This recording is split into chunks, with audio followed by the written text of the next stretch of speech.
كذاب وسعرين عندي غالية. بدي انا سعر الكنز سعره غالي هذا حق والدي.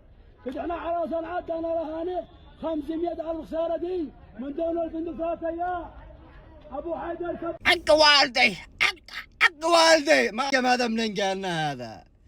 اقسم بعظمة الله احنا خارجين لا طريق، احنا اليمنيين اذا هذا النوعية باتت كاثر انك تحاول تقطع رزق احد او انك تحاول تضر احد او انك تحاول ما احناش قادرين نخرج لا طريق اذا هذا النوعية باتت كاثر. حيدر انسان طالب الله فاتح له حراق يا اخي ما عجبكش سعره، حسستني انك اشتريت منتج منتهي. يا جماعه شوفوا هذا منتج منتهي. ايش استفدت الحين انت لما تطلع تقول اسعار غاليه حق والدي؟ شو انت عارف ايش مع حق والدي؟ يعني عاصي والدي، ايش دخل عاصي والدي باسعاره؟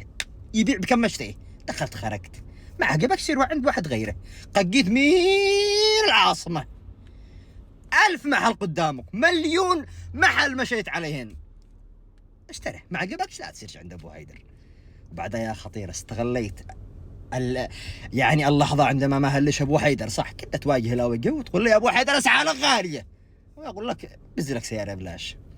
قري لا عندنا لا اب، وتتكلم بهذا الكلام يقول لك قطع الاعناق ولا قطع الارزاق.